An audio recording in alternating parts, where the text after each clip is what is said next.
now that the mix has been in the fridge overnight, marinating away, we'll get on to cooking this sucker. So what we've got here is our marinated chicken mix. 1 onion, a pretty large onion cut up, finely diced, well, reasonably finely I suppose. We have in our pot, which I'll show you, we have some ghee, which is a clarified butter used extensively in Indian cuisine, and we also have some double cream, which we'll put in just before it goes in the oven. The other thing that needs to go in just before it heads into the oven is a nice bundle of finely chopped coriander. Very important thing with fresh herbs, doesn't matter where you get them from, always wash them before you use them, just give them a rinse under cold water. They usually come pre-washed if you get them from the supermarket or something like that, but still there's a lot of stuff that used in growing plants that you probably don't want to ingest, like pesticides and fertilizers. One time I made, it was actually a buttered chicken, and I put the coriander in and then I scraped the rest of it into the bin. It was only then that I noticed that I'd cut up a slug, a small slug in the coriander. So lesson learned, always wash your herbs. Not true fitting, we need to preheat the oven to 180.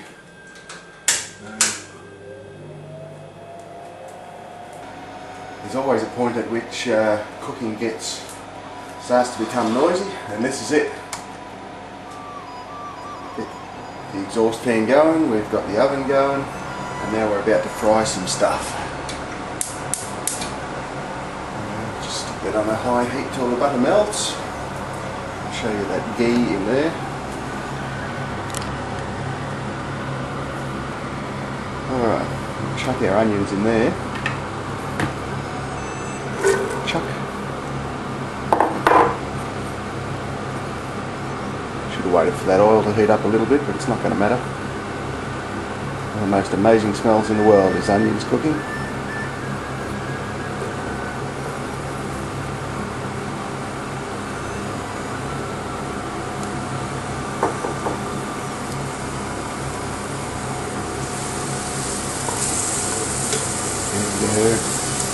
Get that sizzle happening. Break up the big chunks a bit. I got a bit loose with the knife by the look of things. Alright, we need to fry these up until they're nice and golden. Incidentally, I should have warned everybody beforehand. This is definitely not a low-fat dish. We have clarified butter, double cream, yogurt, a lot of dairy stuff in there. Of course, it's the ghee, the clarified butter, that gives this dish its name as butter chicken. That smell is amazing. Butter onions. Okay, as you see, these onions have shrunk down a little bit. They're starting to, they've gone translucent. They're starting to brown up a little bit, starting to golden up. We'll give it a little bit more until when they get to this stage, even without looking at it, because they sort of lose their pungency, that pungent smell, and the sugars release and start to give off a really sweet sort of a smell, which is quite lovely. Because otherwise it's sometimes difficult to tell when you're cooking in a fair bit of oil or butter like this, but when they start to go golden brown, I mean the butter's golden anyway, so it's hard to tell. You'll see it shrink down, they'll go translucent, and then after a little while it'll become noticeably brown. Alright, you can see at this stage it's really starting to get a nice golden, it's starting to become brown anyway. Sort of gone just beyond that golden colour. At this stage you've got to be careful with it, because if you don't stir it regularly it will definitely stick to the bottom of the pan, even with this amount of oil. Anything that's outside the oil, if it sticks on the side of the pan, it's going to burn. I've got a couple of little blacky bits in there already. which is not going to affect things at all. It's all going to be dark brown at the end of the day. We might take that as being brown enough to stick the chicken in there. There's a whole lot of blowing that's going on here.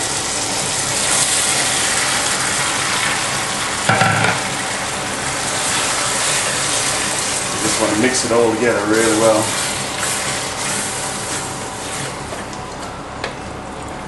It's not actually going to fry per se, but we want to heat it up till it's sort of around that boiling sort of point, and then we'll put the coriander in there.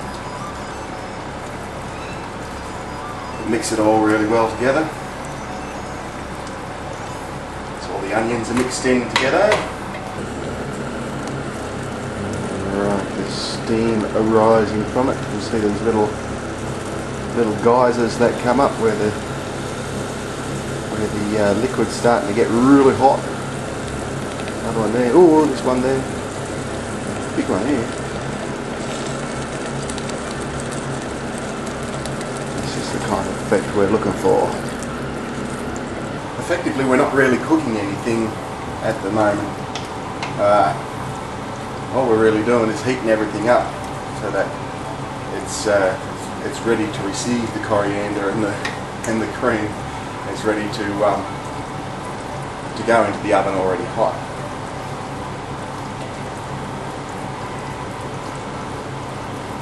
Alrighty, we'll stick the green leafy stuff in there. This is the beautiful stuff. I use a whole bunch. I say 6 tablespoons is plenty, but yeah, I can't help myself. I love coriander. Along with basil and cardamom pods is definitely one of my favourite herbs. I'll give that a good old stir in there, mix it all around.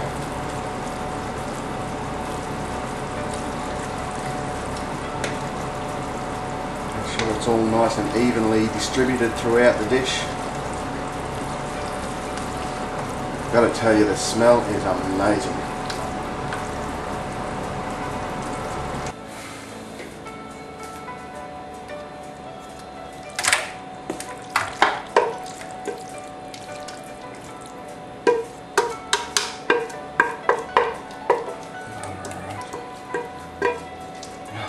Smells great. Alrighty, now comes time for the cream. Oh, the crème. I need about 4 tablespoons, which is probably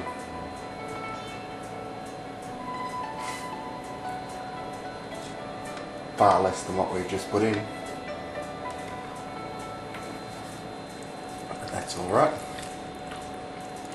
It's not an exact science, and I like my butter chicken a bit creamy anyway. Heavy on everything. Heavy on the garlic, heavy on the coriander, heavy on the cream, heavy on the heavy cream. You just want to make sure that's really well stirred in there. And just even it out a bit. Jelly in the dish. Excellent. Now that goes in the oven. Okay. Not necessary to use 2 completely different oven mitts. If you've got 2 the same, that'll do fine. With our oven preheated to 180 degrees, all that's left is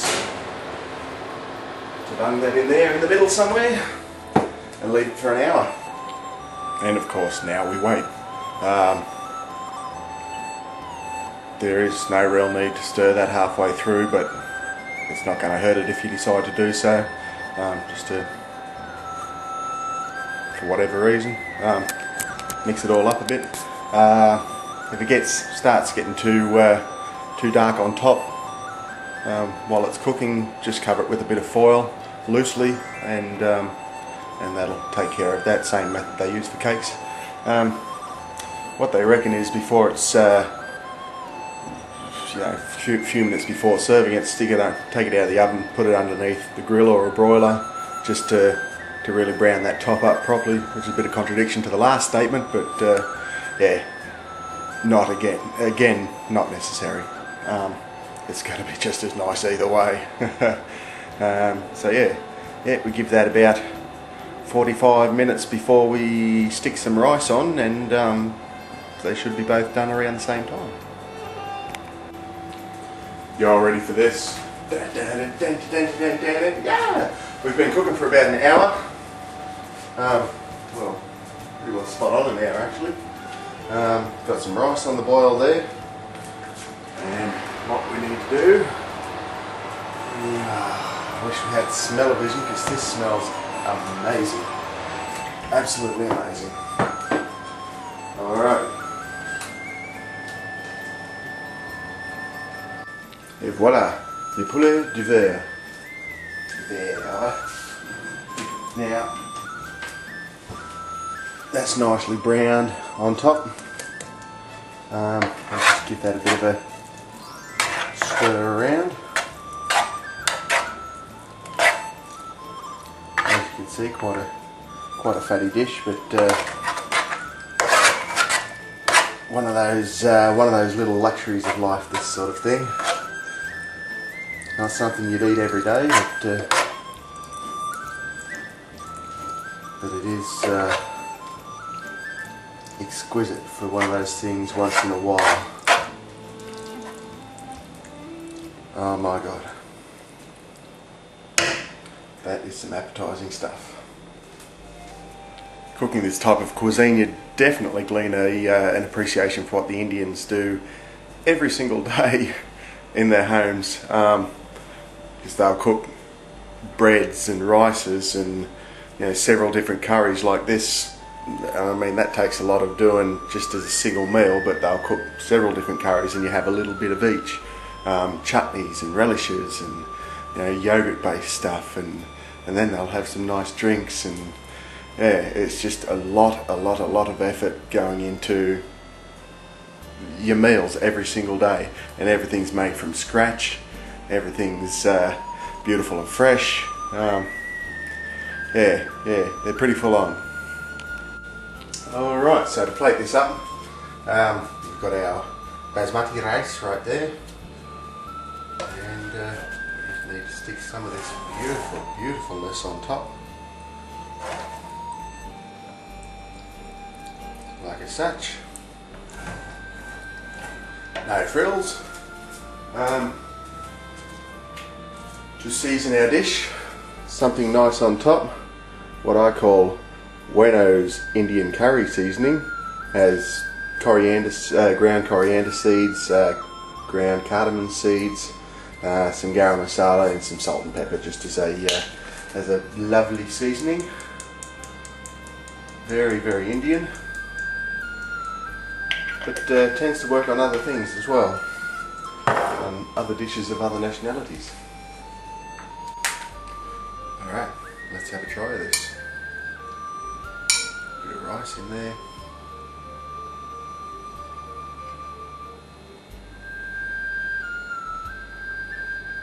Oh, that's amazing.